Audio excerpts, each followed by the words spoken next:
Good morning students. इससे पहले lecture में हम लोग मार्केंसिया के बारे में बात कर रहे थे कि मार्केंसिया का जो इंटरनल स्ट्रक्चर होता है वो किस प्रकार से होता है, मार्केंसिया में जनन कैसे पाया जाता है, कितने प्रकार का होता है। तो मार्केंसिया के अंदर, क्योंकि जब हम ब्रायोफाइट्स की बात कर रहे हैं तो ब्रायोफाइट्स में सामान्य तौर पर अलैंगिक जनन नहीं पाया जाता, एब्सेंट ही होता है, कायिक जनन होता है या लैंगिक जनन होता है। और जब मार्केंसिया में हमने कायिक जनन की बात की थी तो कायिक जनन मुख्य रूप से किसके द्वारा होता है, जो जेमा कप पाए जाते हैं। जेमा कप यहाँ पर मुख्य रूप से कायिक जनन के लिए क्या होते हैं, जिम्मेदार।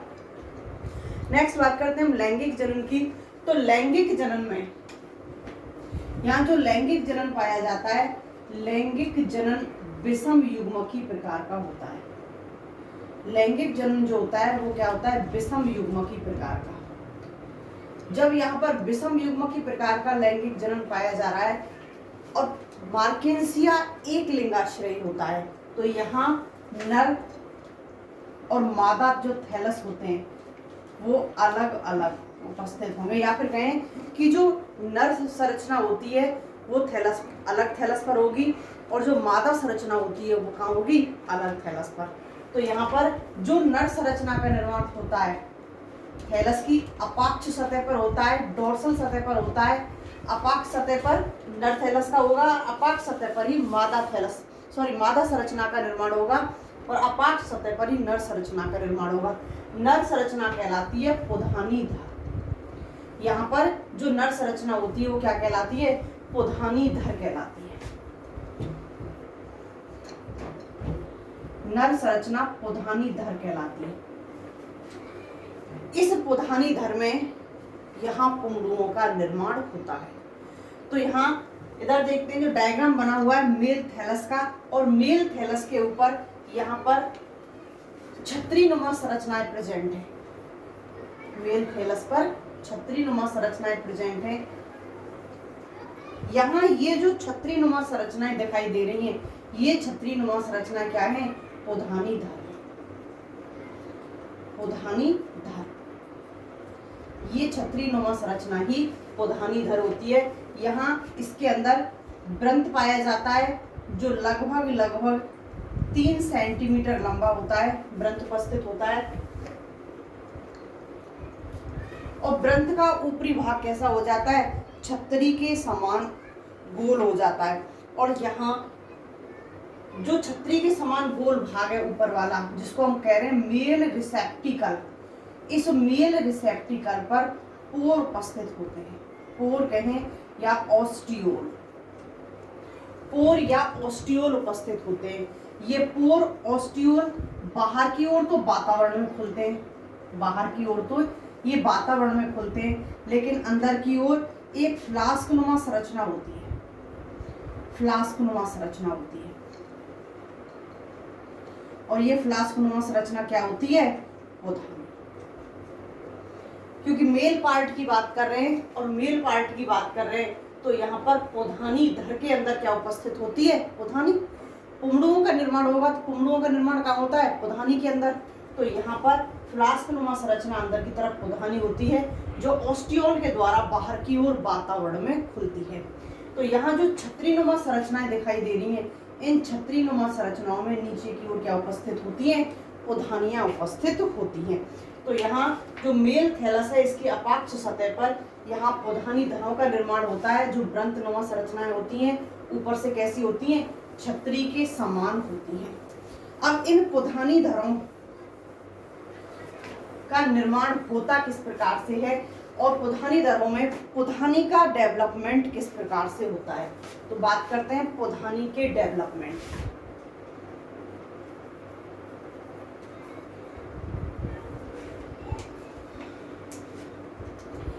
पोधानी निर्माण की अगर बात करें तो हमारे पास में कोई ना कोई आरंभिका कोशिका होनी चाहिए पोधानी के विकास के लिए, क्योंकि जब तक हमारे पास में कोई इनिशियल सेल नहीं है तब तक यहाँ पर डेवलपमेंट आगे कैसे होगा, या तो कोशिकाओं का समूह हो जो इनिशियल का कार्य करे या कोई सिंगल कोशिका हो।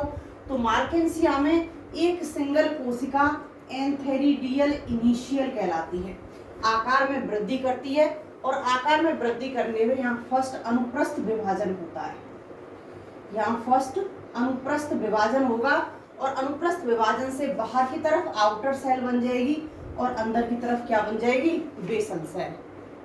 बेसल सेल आगे के विभाजनों में कोई योगदान नहीं देती। बेसल सेल के द्वारा किसी भी प्रकार का कोई योगदान नहीं दिया जाता है। तो सारी की सारी संरचना किसके द्वारा निर्मित होती है, आउटर सेल द्वारा। आउटर सेल में फिर एक अनुप्रस्थ विभाजन होगा और जब यहाँ एक अनुप्रस्थ विभाजन होगा तो यहाँ दो सेल्स का निर्माण होता है। बाहर की ओर प्राइमरी एंथेरिडियल सेल और अंदर की ओर primary stock cell. Outer cell में डिवीजन हुआ और आउटर सेल में डिवीजन से दो सेल्स का निर्माण हो गया। दो सेल्स कौन सी, बाहर की ओर प्राइमरी एंथेरिडियल सेल और अंदर की ओर प्राइमरी स्टॉक सेल। अब जो अंदर की ओर प्राइमरी स्टॉक सेल है, इसका तो केवल एक काम है, व्रंत निर्माण। यहाँ जो अंदर की ओर जो स्टॉक सेल बनी है, प्राइमरी जो स्टॉक सेल है, इसका तो केवल एक ही काम होता है कि आगे किसका निर्माण करेगी, जो पुधानी विकसित हो रही है इस पुधानी के व्रंत का निर्माण करेगी। तो इसका काम तो यही खत्म। प्राइमरी स्टॉक सेल के द्वारा व्रंत का निर्माण हो गया। अब यहाँ पर बचती है प्राइमरी एंथेरिडियल सेल। तो देखिए प्राइमरी एंथेरिडियल सेल में होते हैं विभाजन। जब इस प्राइमरी एंथेरिडियल सेल में विभाजन होते हैं तो पहले यहाँ पर 8 सेल का निर्माण होता है। पहले यहाँ 8 सेल का निर्माण होता है। इन 8 सेलों में होते हैं परिणतिक विभाजन। इन 8 सेलों में होते हैं यहाँ परिणतिक विभाजन और परिणतिक विभाजन से क्या होगा, 8 के सेल्स क्या हो जाएंगी, 16। एंथेरिडियल सेल में पहले विभाजन होंगे, 8 कोशिकाएं बनेंगी। इन 8 कोशिकाओं में परिणतिक विभाजन होंगे, यहाँ 16 सेल बन गई। यहाँ 16 सेल्स का निर्माण हो जाता है। 16 सेल बनी है, एक आउटर लेयर बन गई और एक इनर लेयर बन गई। 2 लेयर बन गई। यहाँ पर एक आउटर लेयर का निर्माण हो गया, एक यहाँ पर इनर लेयर का निर्माण हो गया। तो देखिए स्टॉक सेल ने तो स्टॉक का फॉर्मेशन कर लिया। एंथेरिडियल सेल में बराबर विभाजन हुए और बराबर विभाजनों के बाद में एंथेरिडियल सेल में जब बराबर विभाजन हुए तो यहाँ 16 सेल का निर्माण हुआ है। बाहर की जो 8 आउटर सेल होती हैं, ये आउटर सेल किसका निर्माण करेंगी, जैकेट का। ये आउटर सेल जैकेट इनिशियल का कार्य करेंगी शुरुआत में, और जैकेट इनिशियल किसका कार्य करेगा, जैकेट निर्माण का। इनके द्वारा किसका निर्माण किया जाएगा, जैकेट का। लेकिन जो अंदर की तरफ 8 सेल हैं, ये 8 सेल प्राइमरी एंड्रोगोनियल सेल का कार्य करेंगी। तो ये तो यहाँ पर 8 सेल इस प्रकार से व्यवस्थित हो जाती हैं जो किसका निर्माण करती हैं, जैकेट का। क्योंकि 8 है तो इनको अभी हम जैकेट इनिशियल कह रहे हैं, आगे लगातार विभाजन करेंगी तो यहाँ पर जैकेट का निर्माण कर लेंगे। और ये सेल्स कैसी होती हैं, बंद, स्ट्राइल होती है, बंद सेल्स होती है। इनके अंदर जनन की क्षमता नहीं पाई जाती। तो जनन की क्षमता किसके अंदर है, जो अंदर की तरफ 8 सेल उपस्थित हैं, ये जो 8 सेल हैं जिनको हम क्या कह रहे हैं, प्राइमरी एंड्रोगोनियल सेल। ये प्राइमरी एंड्रोगोनियल सेल अब आगे के विभाजन करेंगी। तो देखिए जब यहाँ पर जो प्राइमरी एंड्रोगोनियल सेल्स हैं, जिनको इनर लेयर की जो सेल्स हैं, ये इनर लेयर की सेल जिनको हम क्या कह रहे हैं, प्राइमरी एंड्रोगोनियल सेल्स। इन प्राइमरी एंड्रोगोनियल सेल्स में होंगे बराबर विभाजन, लगातार विभाजन होंगे। तो यहाँ पर किसका निर्माण हो जाएगा, एंड्रोगोनियल सेल का, एंड्रोगोनियल सेल्स। ये चारों तरफ जैकेट का निर्माण, एंड्रोगोनियल सेल्स अंदर की तरफ हैं। इन एंड्रोगोनियल सेल्स को घेरे हुए क्या है, एंथेरिडियल बॉल। एंथेरिडियल बॉल कहें या फिर क्या कहें, जैकेट। इसको एंथेरिडियल बॉल भी कह सकते हैं और जैकेट भी कह सकते हैं। बाहर की तरफ ये एंथेरिडियल बॉल या जैकेट के रूप में हो जाती है और अंदर की तरफ क्या आ जाती हैं, एंड्रोगोनियल सेल्स व्यवस्थित हो जाती हैं। अब देखिए यहाँ सुरक्षा लेयर भी बन गई और सुरक्षा लेयर के साथ साथ यहाँ पर एंड्रोगोनियल सेल्स का भी निर्माण हो गया। दोनों चीज यहाँ पर व्यवस्थित है। अब यहाँ पर क्या होगा, जो एंड्रोगोनियल सेल्स हैं, ये एंड्रोगोनियल सेल्स आगे किसका फॉर्मेशन करेंगी, इन एंड्रोगोनियल सेल्स के द्वारा एंड्रोसाइट्स का निर्माण किया जाएगा। यही एंड्रोगोनियल सेल्स किसमें बदल जाती हैं, एंड्रोसाइट मदर सेल में। ये एंड्रोगोनियल सेल एंड्रोसाइट मदर सेल के अंदर कन्वर्ट हो जाएंगी और एंड्रोसाइट मदर सेल जो होती हैं, अब यहाँ पर जो एंड्रोसाइट मदर सेल है वो किस प्रकार की है, इस प्रकार की तो है, आयताकार।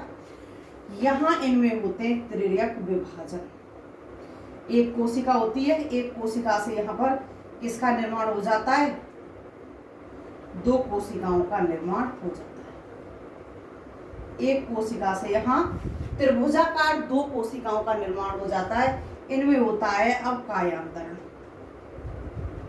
त्रिभुजाकार कोशिकाओं में कायांतरण होगा। कोशिका पहले गोल होगी और गोल होने के बाद में अब यहाँ पर किस में बदल जाएगी, अब यहाँ ये जो पुंगड़ू है उस पुंगड़ू के अंदर यहाँ पर इस प्रकार से बदल जाएगी। और यहाँ कितने होते हैं पुंगड़ू में, दो फ्लैजिला होते हैं। तो यहाँ ये एंथेरेजॉइड में बदल जाती है, एंथेरेजॉइड या पुंगड़ू के अंदर बदल जाती है। तो इस प्रकार एंथेरिडियल इनिशियल से किसका फॉर्मेशन हो गया, पुंगड़ू का फॉर्मेशन हो गया, पुंगड़ू का निर्माण हो गया। एंथेरिडियल इनिशियल में एक विभाजन हुआ, आउटर सेल बनी, बेसल सेल बनी। बेसल सेल किसी प्रकार का कोई पार्टिसिपेट नहीं करती है। Outer cell primary antheridial cell का निर्माण करेगी और स्टॉक सेल्स का प्राइमरी स्टॉक सेल का निर्माण करेगी। स्टॉक सेल ब्रंथ फॉर्मेशन करता है। एंथेरिडियल सेल में बार बार विभाजन होते हैं। पहले 8 सेल का निर्माण होता है, 8 सेल वापस विभाजन करती हैं और 16 सेल दो लेयरों में 8-8 की दो लेयरों में व्यवस्थित हो जाती हैं। जो बाहर वाली लेयर होती है वो जैकेट इनिशियल बनाती है और अंदर वाली लेयर प्राइमरी एंड्रोगोनियल सेल बनाती है। बाहर वाली 8 कोशिकाएं लगातार विभाजित होकर के जैकेट का निर्माण करेंगी जिसे हम एंथेरिडियल बॉल भी कहते हैं। और अंदर वाली कोशिकाएं विभाजन करके एंड्रोगोनियल सेल्स का निर्माण करेंगी। ये एंड्रोगोनियल सेल्स एंड्रोसाइट मदर सेल के अंदर कन्वर्ट हो जाएंगी, जो चारों तरफ से किससे घिरी हुई हैं, एंथेरिडियल बॉल के द्वारा घिरी हुई हैं। अब यहाँ पर जो सीड्स पार्ट होता है, ये सीड्स पार्ट यहाँ पर क्या उपस्थित हुआ, ऑस्टियोल। यही ऑस्टियोल तो था जिसको हम कह रहे थे बाहर फ्लास्कनुमा संरचना का निर्माण होता है और फ्लास्कनुमा संरचना वातावरण में एक छिद्र द्वारा खुलती है जिसे क्या कहते हैं हम, ऑस्टियोल। तो ये ऑस्टियोल है जो अंदर की तरफ उद्धानी के अंदर खुला हुआ है और बाहर की तरफ किसमें, वातावरण में ओपन होता है। एंड्रोसाइट्स में त्रिर्यक विभाजन होते हैं, त्रिभुजाकार दो सेल्स का निर्माण होता है, कायांतरण होता है और यहाँ पर पुंगड़ू का निर्माण हो जाता है। अब बेटा यहाँ होता क्या है, अब जो पुंगड़ू जो बना है इस पुंगड़ू का विमोचन कैसे होगा, ये बाहर कैसे पहुंचेगा। तो यहाँ पर जो संरचना बनाई थी वो इस प्रकार की संरचना थी।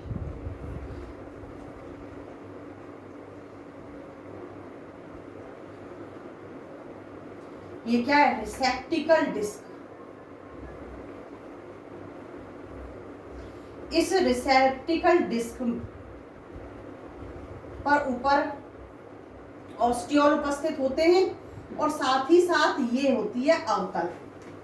उत्तल होती तो यूं होती, लेकिन ये अवतल होती है, तो अवतल होती है तो यूं होती है। तो यहाँ पानी की बूंद जो आती है, पानी जो आता है, जल यहाँ आकर के स्थिर हो जाता है इसके ऊपर। छतरी को जब हम अपने ऊपर लगाते हैं तो ऐसे ही आती है, लेकिन उससे जस्ट दूसरी संरचना होती है अवतल। ऐसे पानी आकर के एकत्रित हो जाता है। पानी आकर के एकत्रित होगा तो ऑस्टियोल के द्वारा कहाँ पहुंचेगा, अंदर। ऑस्टियोल के द्वारा पानी पोधानी के अंदर पहुंचेगा। जब पोधानी के अंदर पहुंचेगा तो जो यहाँ पर एंथेरिडियल बॉल है जिसे हम जैकेट कह रहे हैं, ये जैकेट टूटना स्टार्ट हो जाएगी। जब यहाँ से जैकेट टूटेगी तो यही तो पूर्णु उपस्थित है, ये पूर्णु कहाँ चले जाएंगे, बाहर वातावरण में। जैकेट के टूटने के बाद में ऑस्टियोल के माध्यम से पूर्णु कहाँ पहुंच जाते हैं, पोधानी से बाहर फ्री हो जाते हैं। तो यहाँ इस प्रकार से पोधानी से विमोचन हो जाता है पूर्णुओं का। बात करते हैं हम स्त्री धानी की संरचना की। तो यहाँ स्त्री धानी की जो स्थिति होती है वो थोड़ी अलग होती है।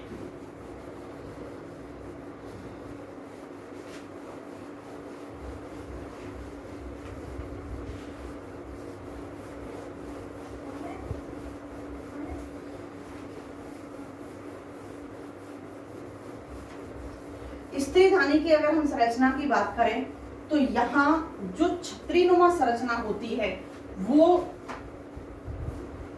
कटी फटी होती है, पालियों में विभाजित होती है।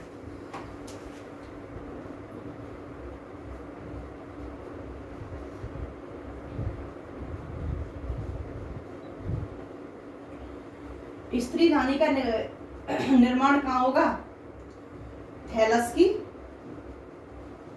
अपाक्ष सतह पर। सेम कंडीशन होती है,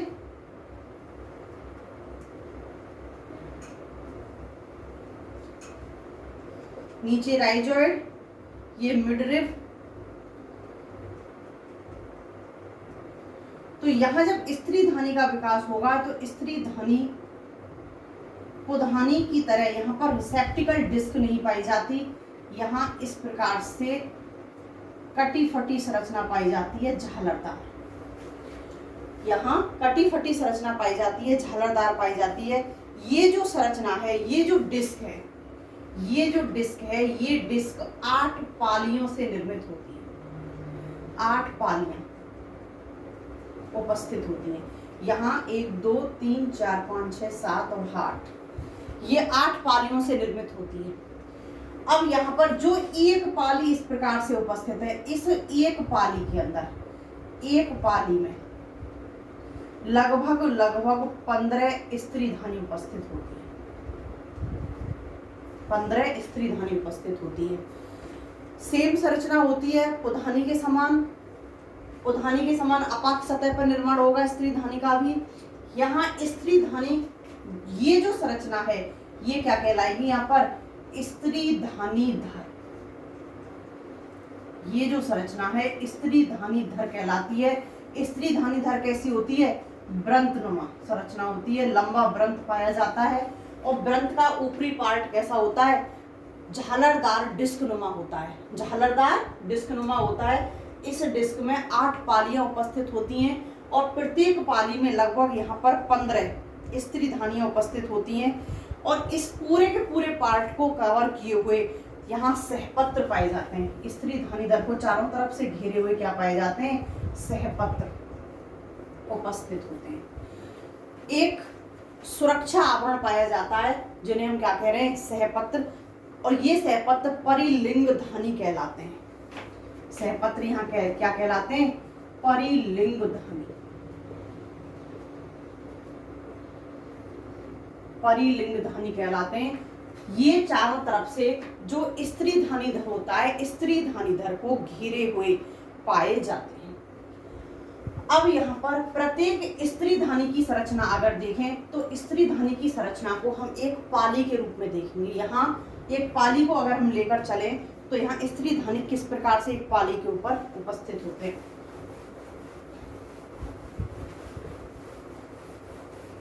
देखिए, स्त्री धानी की स्थिति की अगर हम बात करें तो यहाँ पर जो पाली होती है वो पाली कुछ इस प्रकार से होती है, व्रंत युक्त होती है, इस प्रकार से उपस्थित होती है। यहाँ लगभग 15 तक स्त्री धानियां उपस्थित होती हैं इसके ऊपर वाली संरचना में।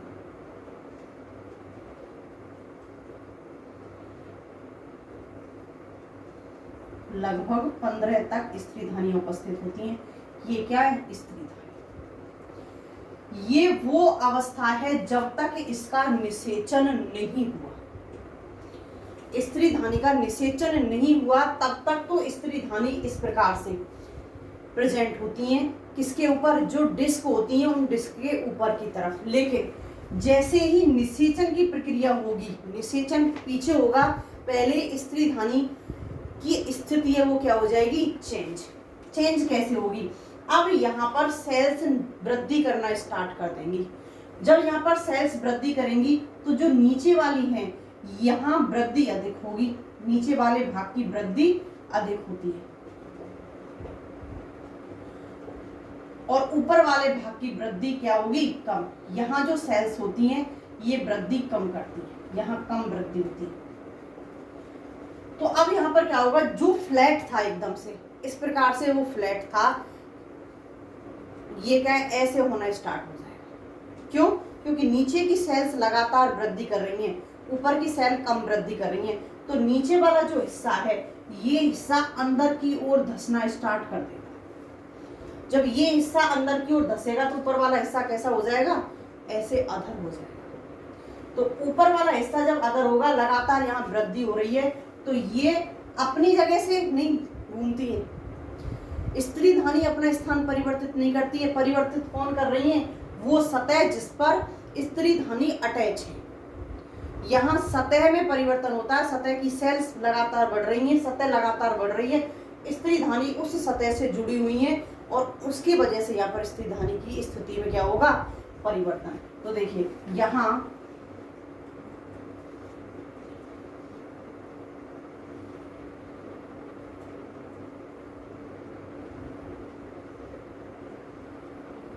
पहले स्थिति कुछ इस प्रकार से होगी, तो ये कहाँ आ जाएंगी, यहाँ साइडों में, स्त्रीधानियां साइडों में आ जाएंगी। लगातार परिवर्तन हो रहा है और लगातार परिवर्तन होने के बाद में लास्ट में क्या होगा, यहाँ पर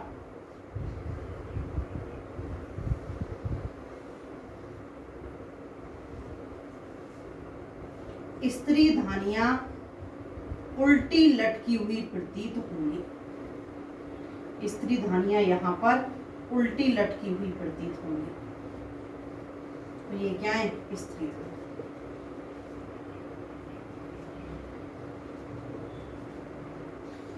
निषेचन इस अवस्था में होता है, निषेचन की जो प्रक्रिया होगी वो किसमें होगी, इस अवस्था में।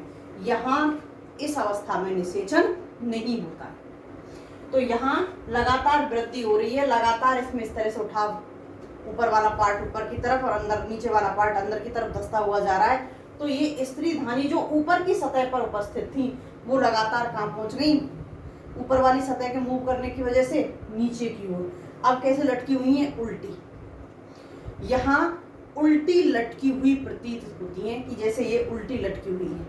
तो यहाँ इस अवस्था में क्या होता है, स्त्रीधानी का फर्टिलाइजेशन होता है, निषेचन होता है। तो यहाँ स्त्रीधानी के अंदर परिवर्तन लगातार, स्थिति में लगातार परिवर्तन होते हैं और निषेचन से तुरंत पहले स्त्रीधानियां अपनी जगह से पूर्ण रूप से परिवर्तित होकर के कहाँ पहुंच जाती हैं, यहाँ जो पालियां थी उनके नीचे पहुंच जाती हैं। बात करते हैं स्त्रीधानी की शरत का डेवलपमेंट। स्त्रीधानी का डेवलपमेंट होता कैसे है, मार्केंसिया में स्त्रीधानी का डेवलपमेंट और रिक्सिया के अंदर स्त्रीधानी का डेवलपमेंट बिल्कुल समान पाया जाता है।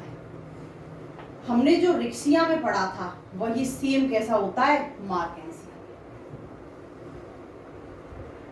वही सेम क्या होता है, किसमें होता है, मार्केंसिया के अंदर होता है, समान प्रकार से होता है। तो हमने स्त्रीधानी के डेवलपमेंट की जब बात की थी, यहां लगभग ये बीसीसी, venter canal cell, egg cell, 4 से 6 एनसीसी पाई जाती हैं, 4 मिनिमम और मैक्सिमम 6। तो यहाँ ये सेल एनसीसी, इनको घेरे हुए चारों तरफ से क्या उपस्थित होंगी, यहाँ पर नेक सेल, इनको चारों तरफ से घेरे हुए यहाँ पर क्या उपस्थित होंगी, नेक सेल। तो ये क्या है, एनसीसी नेक कैनाल सेल, ये नेक सेल, और ऊपर की तरफ 4 यहाँ पर क्या होती हैं, कवर सेल, यहाँ पर क्या उपस्थित होंगी, cover cell. Same development Riccia की स्त्रीधानी के समान होता है। ना सेल्स की संख्या परिवर्तित होती है, ना इनका मैनेज परिवर्तित होता है कि किस प्रकार से व्यवस्थित होंगी। तो यहाँ इस प्रकार से स्त्रीधानी का निर्माण कंप्लीट हो जाएगा। और इन नेक सेल को भी चारों तरफ से परिवर्तित किए हुए कौन सी मिलती है, यहाँ पर यहाँ मिलती है बेंटर सेल। चारों तरफ से परिबद्ध किए हुए कौन सी कोशिकाएं मिलती हैं इसको, बेंटर सेल, जो चारों तरफ से एक जैकेट का निर्माण करती हैं। चारों तरफ से घेर करके इसको एक जैकेट का निर्माण, बेंटर सेल का निर्माण करने, बेंटर सेल का काम क्या है, जैकेट निर्माण। सेल्स बंदे होती हैं जैकेट की, लेकिन रिक्सिया में भी मैंने बताया था कि बेंटर सेल कैलेप्ट्रा का निर्माण करती हैं। तो यहाँ भी आगे चल के बेंटर सेल किसका निर्माण करेंगी, कैलेप्ट्रा का। यहाँ भी इनका क्या काम होगा, कैलेप्ट्रा का निर्माण होगा। बात करते हैं निषेचन की। निषेचन की प्रक्रिया कब संपन्न होगी, यहाँ जो नेक सेल होती हैं, नेक सेल के द्वारा जल का अवशोषण होगा। जल के अवशोषण होने पर यहाँ श्लेष्मा का फॉर्मेशन होगा। जब यहाँ पर श्लेष्मा का निर्माण होगा तो यहाँ एनसीसी और बीसीसी जो सेल्स हैं ये यहाँ डिस्ट्रॉय हो जाएंगी, और डिस्ट्रॉय होने के बाद में यहाँ संकीर्ण गुहिका बन जाएगी। संकीर्ण गुहिका का निर्माण हो जाएगा, और ये संकीर्ण गुहिका का निर्माण जब होगा तो ये कवर सेल भी क्या हो जाएंगी, अपने स्थान से हट जाएंगी। तो ऊपर से लेकर के नीचे तक क्या हो गया, एक मार्ग का निर्माण हो गया। और इस मार्ग से जो पुंगरू है वो कहाँ आएगा, अंदर की तरफ, और आकर के एग सेल से क्या होगा, फ्यूज हो जाएगा। अब फ्यूज होने के बाद में किसका निर्माण कर देगा, जाइगोट का निर्माण कर देगा। तो इस प्रकार से अब फर्टिलाइजेशन होगा, और फर्टिलाइजेशन से जाइगोट का फॉर्मेशन हो जाता है। Okay students.